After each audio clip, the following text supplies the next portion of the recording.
from the studios of Ave Maria Radio in Ann Arbor, this is Veterans Radio. And now, here's your host, Gary Lillie. Good morning, and good morning to all of our military out there protecting us. Thank you very much for your service. Good morning to my brothers and sisters, veterans. Thank you for your service. And good morning to our friends in Australia and Tasmania. Thanks for listening in the middle of the night. Good morning, America. Welcome to Veterans Radio. In the booth here, we've got Dale Stoneberry, the old Huey pilot. Where'd you park it, out front or in the back? I actually had to put it in a different lot because they're doing some construction out there, and so I kind of had to abort my landing and move it to a different parking lot. You're used to that. No, it was fine. Good morning, Gary. It's a pleasure to be back here on Veterans Radio, America's favorite Veterans Radio program. Absolutely. And the air boss this morning is Bob Gould. He parachuted in. Did you steal that parachute from the 101st Airborne, Bob? No, I didn't, but this is America's #1 air boss and screener right here on Veterans Radio. Good to see you, Gary, and good to see you, Dale. Greetings. A wave. Yeah. We always wave to each other on radio. Got a good show coming up. It'll be a serious show. It's all about the bravest of the brave, the medical corpsmen, the medics and the corpsmen, the guys that went out with the grunts and saved their lives. And but in the meantime, Dale, you have somebody phoning into you? Yes, I do.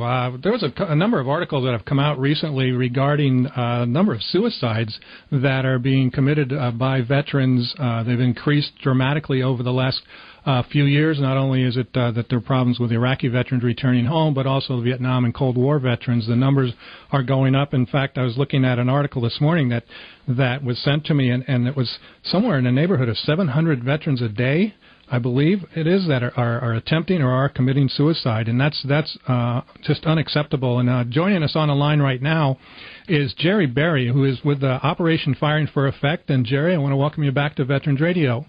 Well, good morning. Thank you so much. It's a pleasure to be back with y'all. Was that number that I just threw out there, was that correct, that there's that many veterans that are committing suicide these days? Well, it's difficult for us as outside the loop to tell exactly what the numbers are. The VA has been accused of holding back numbers, so this is an epidemic and it is a problem. Exactly what the numbers are difficult to get a handle on, because in some cases attempted suicides and suicides are marked down as traffic accidents or accidents, so or death by cop. So it isn't always easy to get a handle on it. However, the Veterans Administration apparently has been withholding the numbers of attempted suicides that they have records on, and it is an epidemic. So the fact that the numbers are extremely high compared to the private sector is true. The exact number is a little elusive. Okay. I was just reading back in the article, and I apologize for this really gross exaggeration, but it says 18 military veterans kill themselves each day, and 5 of them are under VA care. And this has precipitated a lawsuit against the Veterans Affairs Department. And is your organization part of that? No, we aren't. However, we are assisting in every way that we possibly can to bring attention to this problem. In Texas recently, they closed the psychiatric ward at the Dallas VA because they had 4 suicides in a short period of time of veteran patients that were enrolled in therapy there. So there's definitely a problem, and we're willing to assist in any possible way that we can.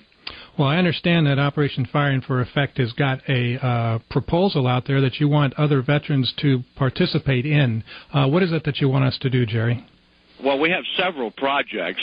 First of all, we would like for them to get on board and help us support full mandatory funding for the veterans health care system.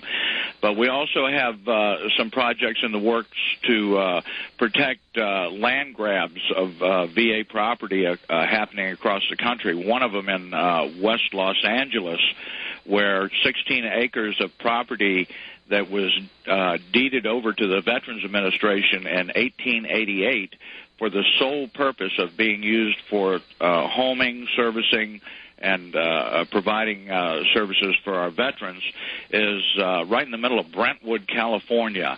And apparently Brentwood and the community of Brentwood have a different idea of how that property, that now very valuable property, should be used.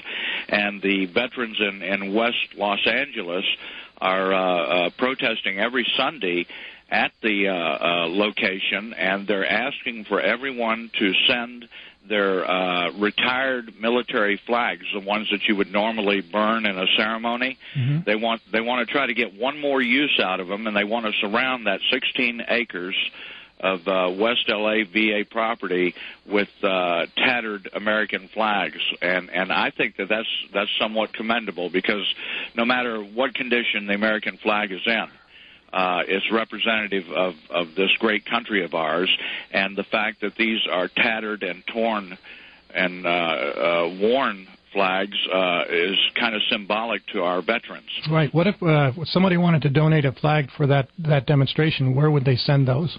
You can do it two ways. You can either send it to me at P.O. Box 595, Jefferson, Ohio 44047, or you can send it to Gene Symes, but I don't have his. I'll look up his address.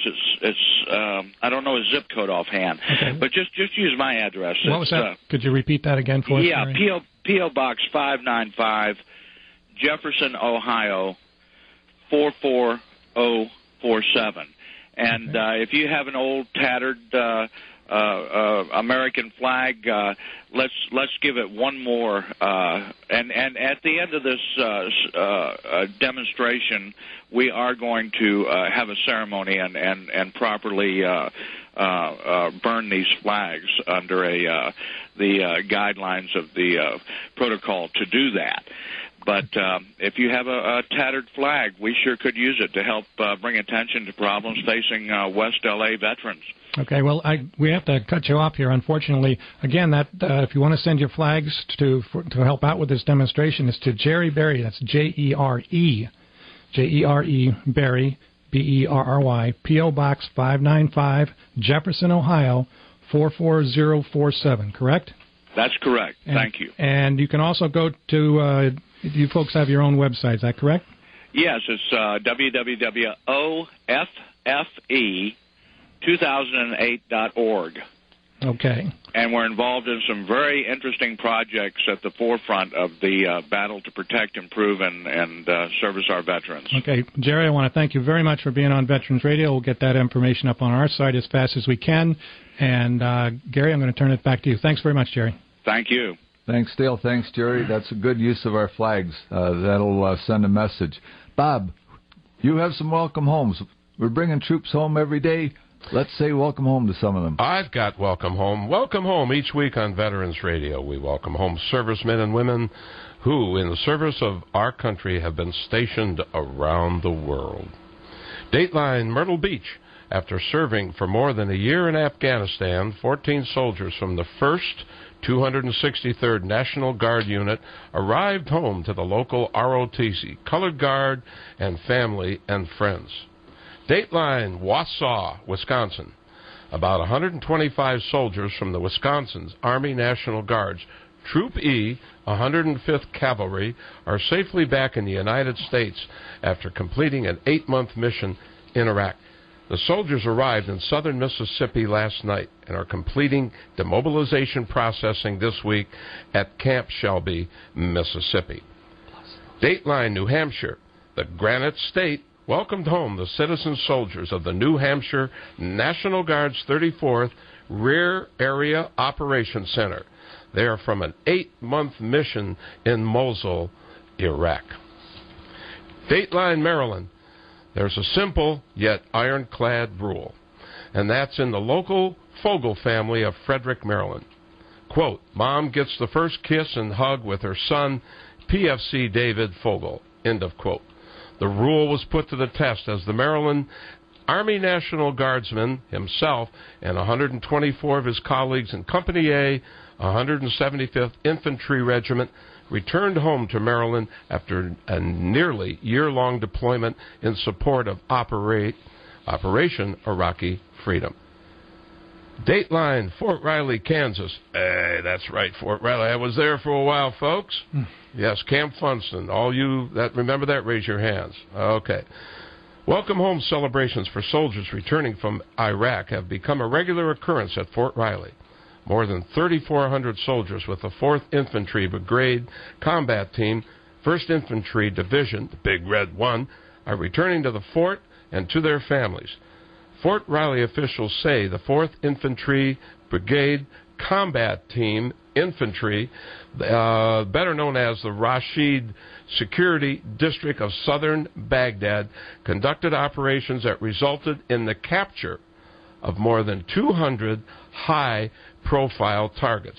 The team also repaired sewer, water, electrical projects, medical and education facilities while they were deployed. Welcome back to Veterans Radio. They were called the bravest of the brave by the grunts. We were talking about the medics and the corpsmen that went out with them and whose job was to save their lives. First up this morning, we have Ray Essenmacher. He was with the Army A Company, 5th Battalion, 46th Infantry, 198th Light Infantry Brigade, Americal Division. Ray Essenmacher, welcome to Veterans Radio. Thank you, Gary. It's a pleasure to have you here. You guys have a story to tell, and we're going to skip the basic training part of it because we all learned how to our left from our right, and the right way, the wrong way, and the military way, and waking up at dark 30 and working till late, and the importance of getting up in the middle of the night to spend a couple of hours of guarding a dumpster. I think we all did that. But right after that basic training, what happened to you, Ray? What did they tell you to do? I received orders to Fort Sam, Houston, Texas, to go through medical training.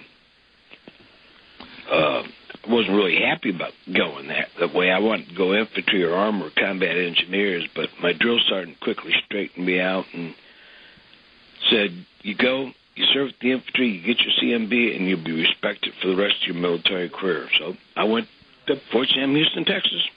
And you had a crash course in the human body and what jagged pieces of metal will do to it? Oh, yes. We, in fact, most of those, they already had training films set up. And actually going in and showing it and doing surgery. You guys actually did surgery, or you saw it on film? We saw it on film. Okay. How many weeks of training did it last? 10. How many? Perfect good English. Okay, 10 weeks. Then you got orders to a unit? I got orders to Vietnam. I was about week 6 or 7, and orders started coming in, and about 65 of us in my company got orders for Vietnam. What was your feeling when you saw those orders? No.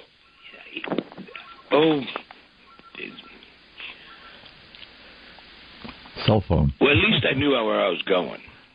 Right. I had a pretty good idea of what I was going to be getting into. So I wasn't going blindly.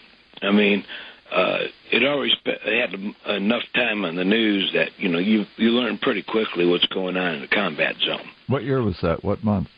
I finished my training in August of 1968.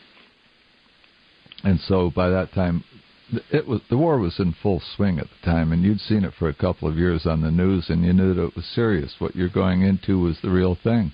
That's right. So, okay, you arrived in country, you joined your unit, and what unit did you join again? Well, I was assigned to headquarters company, 5th Battalion, 46th Infantry, and I arrived in the morning, and by noon I was on a chopper. I'd been attached to A Company, 5th Battalion, 46th Infantry. They were out in the field where? No, when I first joined them, they were holding the bunker line at LZ Chippewa. Okay, where would LZ Chippewa be in relation to? After we talked, I went and got some of my maps up. And they don't show Chippewa on this one, but I do remember at one time they had closed that one down. So it was somewhere between Chulai and Tam Key, wasn't it? Yeah. Okay. And most civilians out there won't even know where that is, but I was just there about a month and a half ago because that's where I was. You can look it up on a map, folks, but the guys that were there, they will recognize Chulai, and most will recognize Tam Key. So you were choppered out. When did you end up out in the field? Oh, it was around mid-September.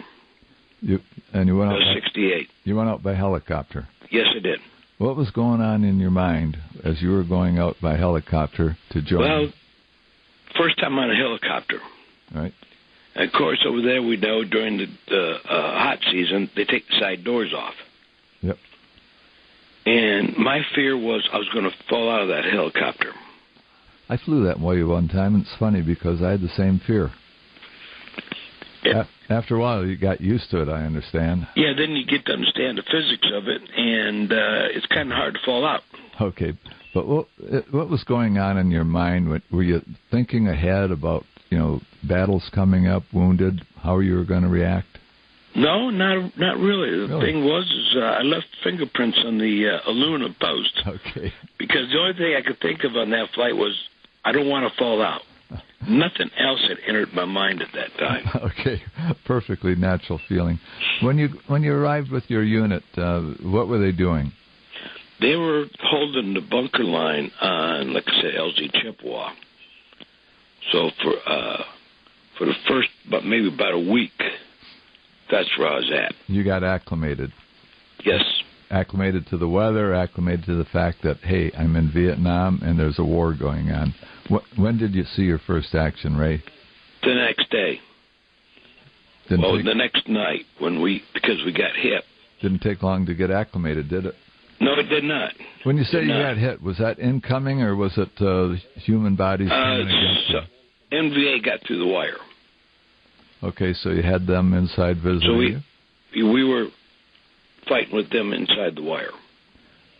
So we cleared them out. And then my platoon leader came and got me and said, we got some wounded, Doc, follow me. So I just followed him, and there was a crater there, and I could hear guys calling for help. So I just slid down the side of the crater and got to the first one and patched him up. This was your first hands-on? Time. First time? Yes. Okay. Yes. Were you nervous, or what happened at that point? No, the adrenaline was pumping. Uh-huh.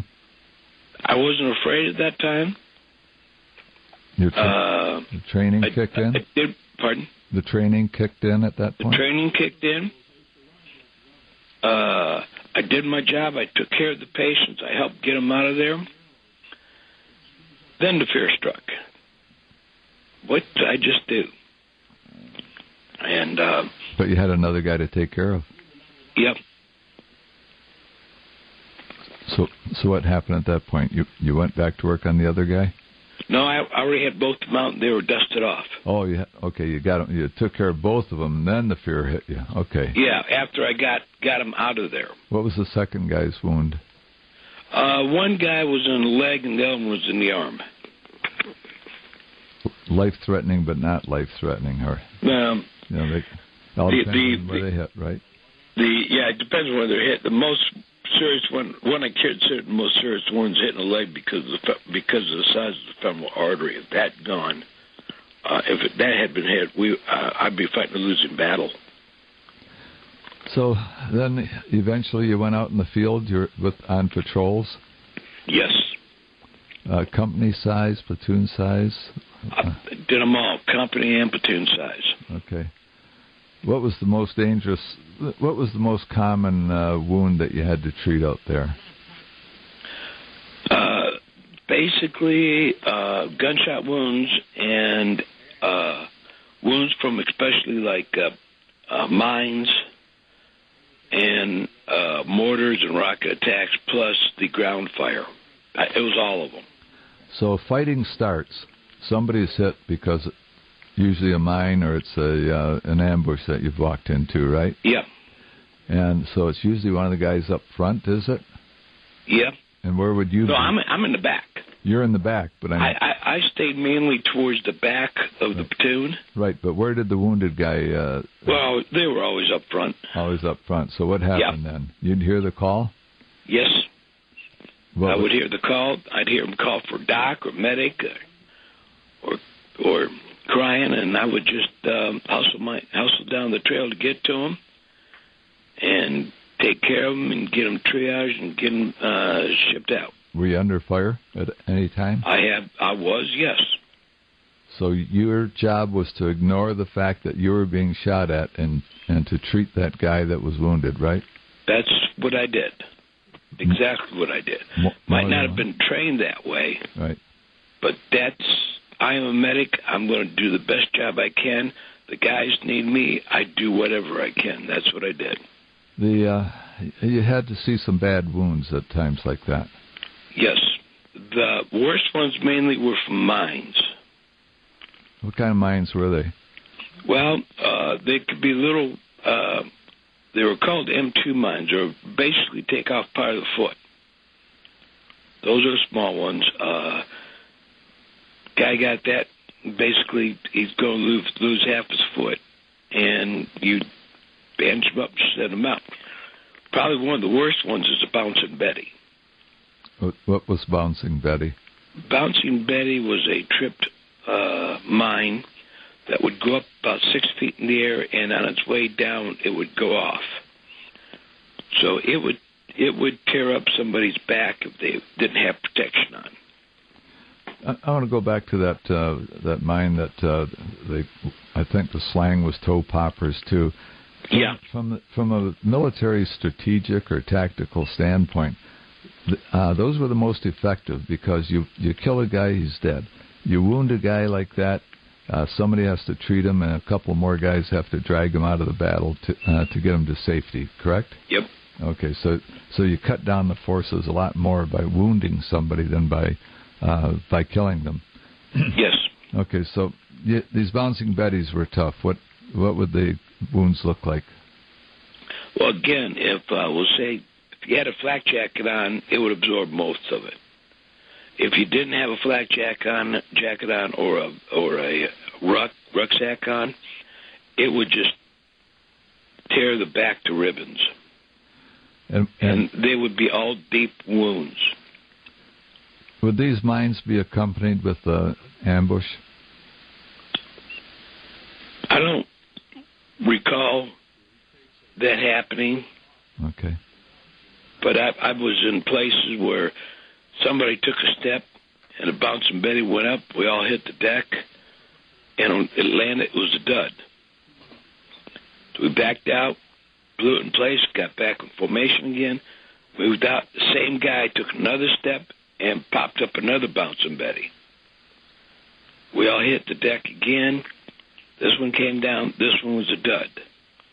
We moved out, blew it in place, and then we moved to another area to move out so we'd avoid any more in that area.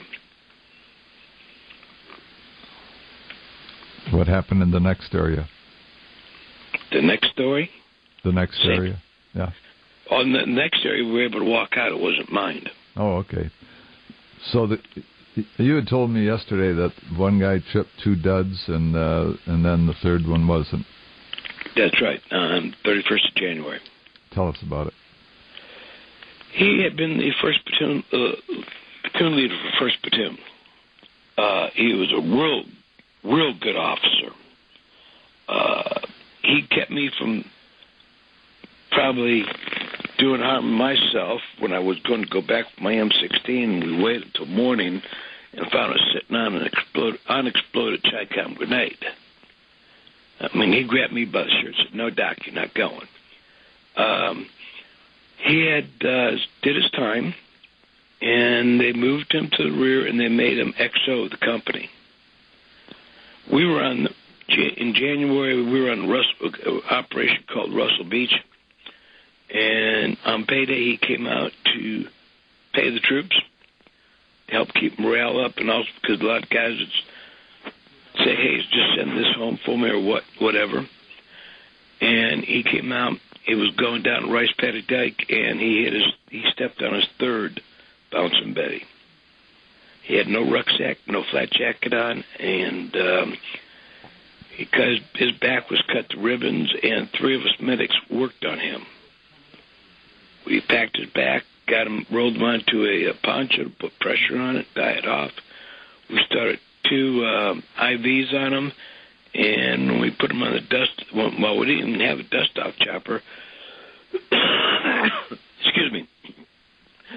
The battalion commander was in his command and control chopper with the battalion surgeon above, so they came down. We put this gentleman on the chopper, and I just crawled on to help. And the battalion surgeon and I did CPR on this man until we got to the hospital. What happened? They called him. They said he was dead. How did you feel after that? Well, I had made the mistake of getting to know him, and I really liked the guy because he did a good job, and I broke down there in the ER. How old were you at that time, Ray? 19. 19 years old, being called on to save men's lives. Yes. How old was the lieutenant?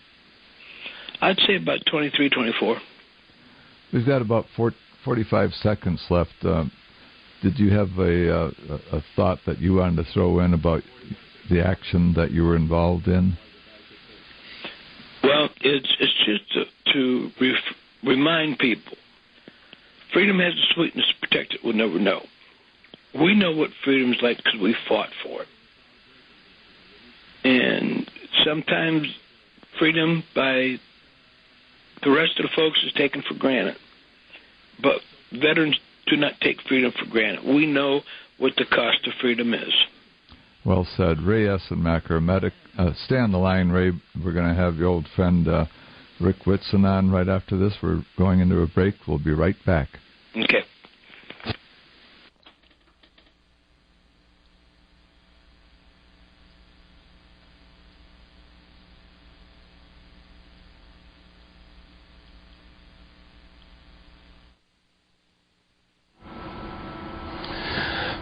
Gary? Yeah, it seems like we're having a little difficulty here with the Medal of Honor. I think you're going to have to go right back to the guest, okay? He should be on the line. Okay, that Medal of Honor didn't queue up. Maybe we'll get it later on. It's Sammy Davis. He's a very brave man. But we're back with Ray Essenmacher. Ray, one last question for you before I get over to Rick Whitson. How many men do you think you treated while you were over there? I have no idea. What kind of pressure is there on you when you've got a mine and or somebody wounded, and do you ever find yourself where the friends are standing around because you're not under fire asking you to save his life? No. Never happened. They let me do my job. Good deal. I was very happy about that. Ray, thank you very much. Stay on the line. We've got Rick Whitson on the line, too. Rick was a Navy corpsman, did the same thing as the Army medics, just a different designation. Rick Whitson was with the Marines, and Rick, what unit were you with? I was with the 2nd Battalion, 7th Marines, 1st Marine Division. What areas did you operate from? When I started out, we were right outside Da Nang, doing actually like border patrol for city limits of Da Nang, doing, protection, a lot of mine sweeps. We do med caps during the day for the villages on the outskirts of Da Nang, and we did road patrol. Med caps, that's where you guys treated illnesses and whatever for the civilian population? That's correct. During the day, we would go into the villages. I would go in with a platoon usually, and I would try to treat all the village people for all the ailments they had. The serious cases, we would call in helicopters, medevac them into the hospital in Da Nang. I was guard on one of those one time, and what a job our guys did taking care of the villagers. Boy, they crowded around. They sure brought in the kids, brought in the wounded, and what an act of mercy to use you guys to treat them. That was tremendous. I was so proud to have been a part of that. Rick, you quickly got into combat, did you? Yes. Yes, I did. Within 3 days of being in country and getting assigned to my unit, we started doing night patrols and setting up ambushes. And within, the first night, we made contact with the enemy. Your first night out? Yes. What happened? We went out at dusk, did not go all the way to our designated area of ambush because you wanted to wait till it was totally dark to set up the surprise element.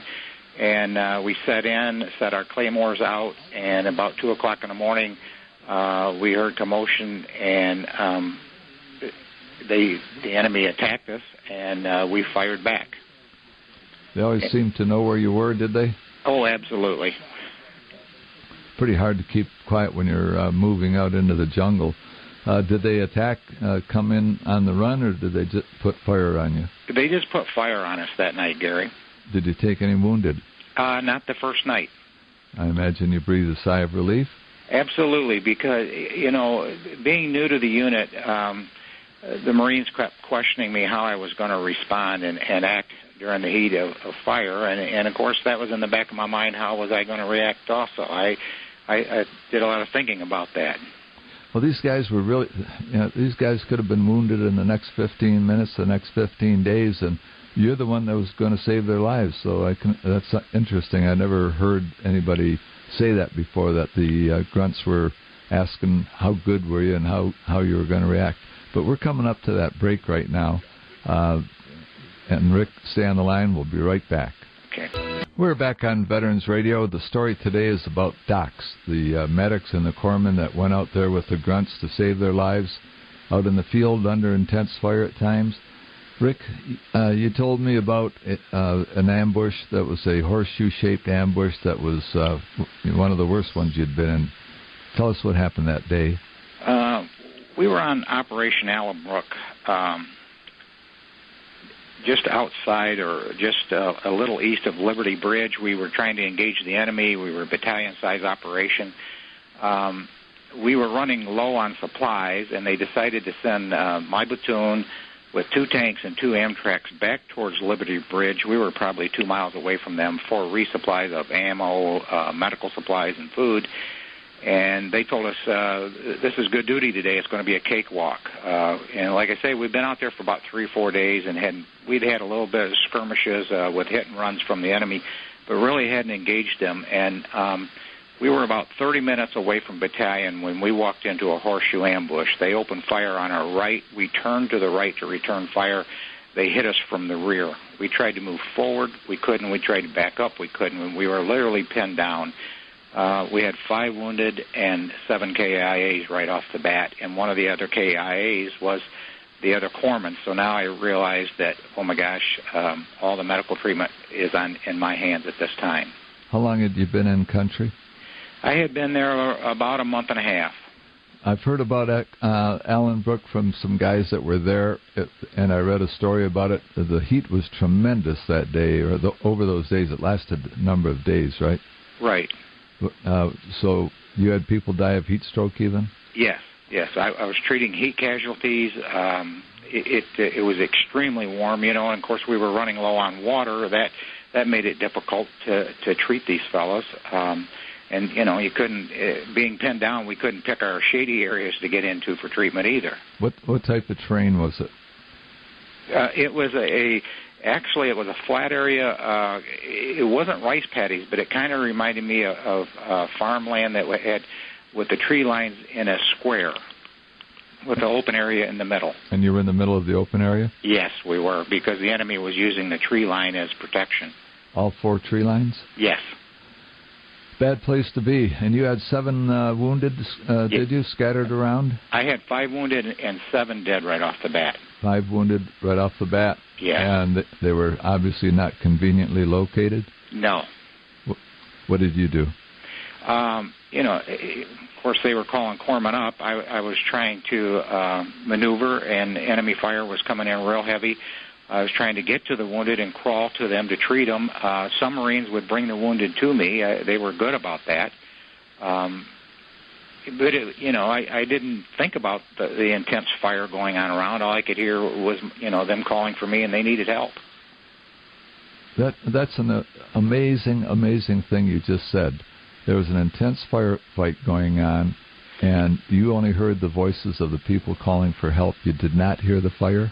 No, I don't know. You just tune it out because, you're focused on what your responsibility is in your job.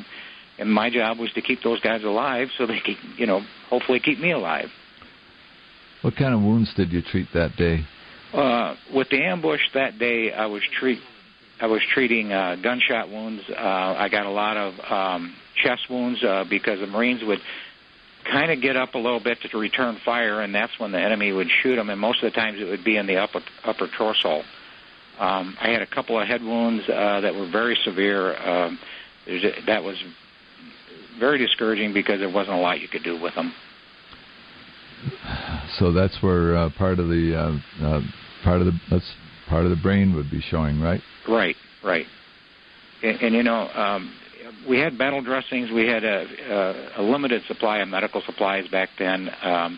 With a head injury like that, and the biggest medication we had was morphine, but you can't give morphine to a head wound, so you just try to make them as comfortable and stable as possible. And our biggest problem that day, Gary, was when we called in for our first med chopper for a medevac, the chopper came in and got shot down. So now then I've got the responsibility of that flight crew that were also wounded. So then we knew we couldn't get in a medevac chopper. So you knew you were stuck for the long haul of taking care of these men? Yes, we just didn't know how long. And, we had a radio man with us, and we could hear that battalion was trying to reach us, and they had taken an extreme engagement from the enemy at that point. We were literally the bait to draw the battalion in that day. The wounds you mentioned to the chest, that's what was known as a sucking chest wound. Correct. How did you treat that? Well, we had bandages. You could put a bandage on it and literally treat them, watch them so they, hopefully they don't go into shock, and try to keep them out of shock because that's more dangerous than the wound could be sometimes. So you try to stabilize them the best you could. A bullet into the lungs. Right. Ray is still on the phone. How did you treat those? Ray had told me yesterday about a special technique that had basically been developed over in Vietnam. Ray, are you still with us? Yes, I'm still here. Tell us about that treatment that I think you said a doctor devised and is probably taught in medical school right now. Okay. One of the things is the way I dressed my sucking chest wounds, I would take the dressing out of the packet and put the plastic on the wound first, and then put the dressing on top of that, and take 3-inch tape and tape it down and seal it. Why would you put the plastic on first? Because air wouldn't get through it. So as they were trying to breathe, you wanted them breathing through their throat and their mouth and not through a hole in their chest. That's right. Because the longer that hole's there, and the more air that goes in there, the smaller that lung becomes. And that's because air is building up out between the lungs and the rib cage? Well, in the pleural space. Okay, so how did you handle that? Well, what I had watched my battalion surgeon do is basically do a decompression, in which he took a large bore IV needle and go over the second rib on the affected side, go in, and once you heard it pop, air would rush out. So you would shove one of these large needles in between the ribs? Yes.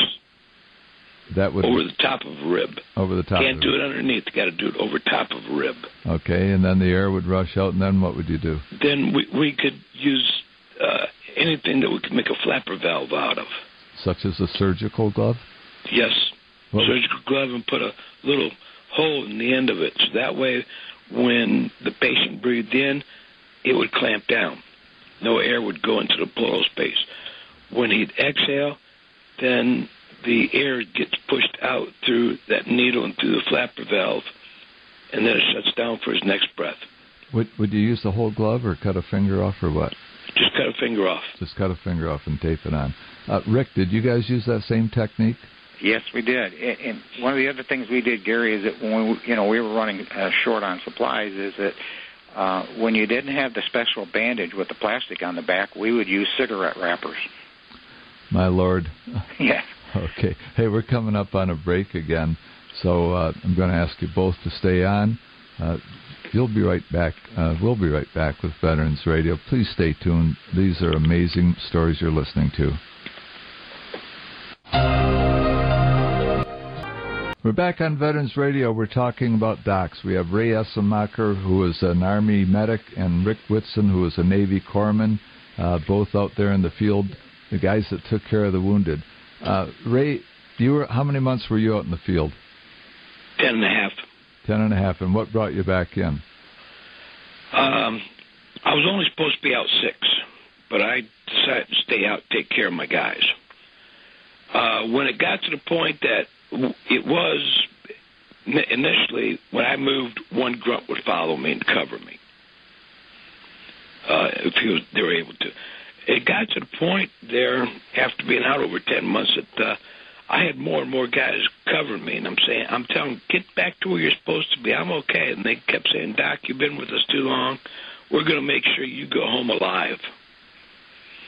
And when they did that, as many guys that were following me around died. But next time we went in, I went to the battalion surgeon. I said, you better send them another medic, because I'm not going to have them these guys risk their lives and the unit just to cover me. These were 19, 20-year-olds, 21-year-olds? Yes, they were. The same as you, that acting like men way before their time. When they were following you around, why were they following you around? Were you having to go out to the front to treat a wounded guy with nobody else out there? There was no front, so it's whenever I moved, to take care of a patient. Normally you got one or two grunts that will move with you and cover you while you're taking care of the patient, because that's when you're the most vulnerable. You've already put your weapon down. You got your hands full taking care of the patient. And then you got to get help to bring them in, or you bring them in. So that means you're going to have to pick your weapon back up at that time. And this whole time, you're defenseless. About. And Rick, you were in the same situations. Were you always able to kneel down and take care of them, or did you sometimes have to treat them while you were laying down? Well, yeah, there was a lot of times, Gary, that I had to cover their body with my body. As mortars were coming in or rounds were coming in at us, trying to protect them, so they wouldn't end up getting killed. So you were using yourself as a human shield for the wounded guy. Absolutely, at times, and you just didn't think about it. I didn't realize it till afterwards, when you would think back about this situation and run it back through your mind. But it just comes natural. And what caused you to come out of the field, Rick? Well, that same day that we were pinned down for 8 hours, by the time battalion reached us at 6 o'clock at night, the enemy started lobbing in mortars, just one right after another on top of us. And the first one came in and landed by a tank crew. I ran over, treated that tank crew, got them stabilized, started back towards my squad, and the next round came in and it caught me. What kind of a wound did you have? It caught me right about my left elbow and opened up I could see my whole joint. What was your first thought when you saw that you were wounded badly? Well, at first I didn't realize it. My arm went numb. I didn't really have any pain. I felt the concussion of the wound and didn't really realize it until I looked down and saw all the blood and tissue running down my arm, and ran and jumped into a foxhole. And there was a Marine there, and I instructed him what to do with my medical kit until another corpsman came into our area and started treating me.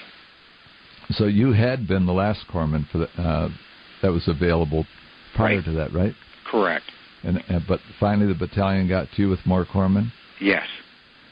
Good for you. How many men all told were killed and wounded in that ambush? Oh, Lord. I would venture to say about 20. You were taking a lot of mortar rounds. Ray, you said one time that you were taking white phosphorus mortar rounds? Yes. I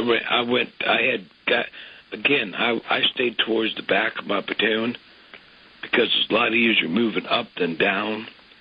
And we were getting hit the NVA or VC were using white phosphorus, and I had guys wounded further up from gunfire, so I went running through a hail of white phosphorus, exploding all over. Thankfully, I didn't get hit by any. Because when they blow up, they blow out little chunks that burn. Did any of you ever get CS gas, tear gas, while you were in a battle? Not I. No. I was wondering. I know guys where they got it, and I know of battles where the NVA and VC use CS gas. And I thought, how do you treat a wounded man when you're trying to work through a gas mask and you're trying to keep him breathing through a gas mask? Well, I can tell you that one thing is that because after I came back from Vietnam, I got attached to a unit where I had to learn how to work with a protective mask and all protective garb on. And the only thing you will end up doing is just to protect the mask. You'll be moving just a little bit slower so that you can focus on what's going on because of the limited vision. You have no peripheral vision. I want to tell you something that a friend of mine who was a platoon commander talked about going through the jungle in areas where there were mines. He said periodically you'd hear the thump up front and then the call for doc, medic. And he said you always tried to step in the footstep of the guy in front of you because the mine, he may have just missed the mine. And without hesitation, the medic from the back, just like you were saying, Doc Ray, would come charging up, pushing past them, and this man said you would grit your teeth and close your eyes until that doc got past you because you didn't know if he was going to set off another mine right next to you. But he said they never hesitated. They went pushing right on through. Well, again, we were well trained. I know the Navy corpsmen went through even a little bit more training than we did. One of the advantages I also had when I first got into Vietnam is I spent a week in RVN training. Besides the RVN training, I got Fort Sam. RVN, Republic of Vietnam. Yes. Okay. And, we had to walk down simulated mine to trails. And it was really funny because we were broken down groups of four, and all four of us in my group, we were all medics. Really? Yes. We go down this mine trail, and we don't set anything off. But every group other than us set at least one mine off.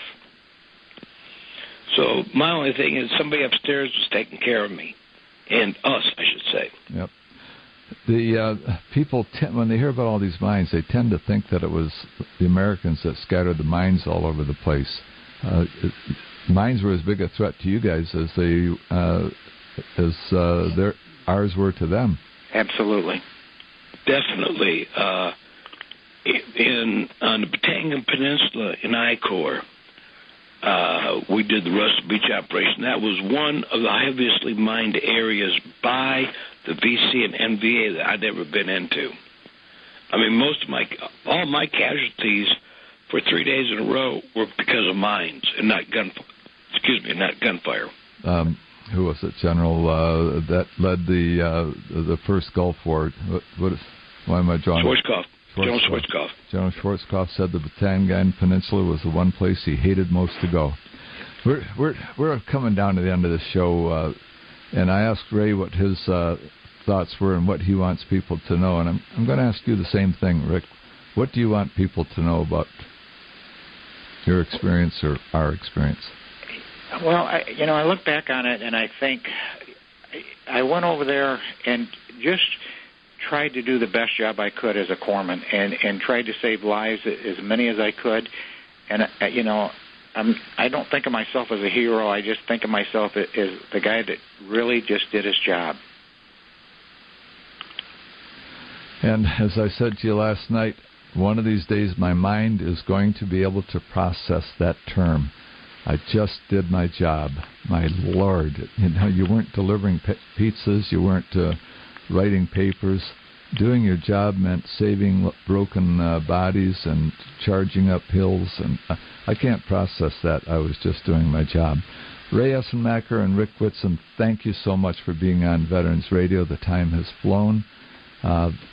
I'll be seeing you down the road, and you guys take care of yourself. You know what? I told this to a medic one time. Up there are a lot of young men and women who would love to know who you were so that they could say, thank you for saving my daddy's life. Thank you, gentlemen, on behalf of all those kids. Thank you. You're welcome, and thank you for having us. It was our honor. Well, Bob, I'm a little bit exhausted. When you talk about that and you picture it, it's just astounding what these guys did as 19-year-olds. We've got some great shows coming up. Bob, what kind of shows do you have coming up? You've got about 15 seconds to tell us. Are you there? Can you hear me? No, he can't. He's on a line with somebody. Bob's got a story coming up on the USS Forrestal. He's going to be doing a story on Ford Motor Company and the Arsenal of Democracy. Another one on One Day. It's a day in the life of Iraqi vets. Dale's going to be doing Sound Off next week. You got something on your mind, call in next week. He's going to be doing another show on Iraqi guys, Iraqi troops. I'm going to be doing one on forward air controllers, another one on tunnel rats, and the Korean DMZ. A lot of people don't realize we've lost 1,400 plus men on the Korean DMZ since the Korean War ended.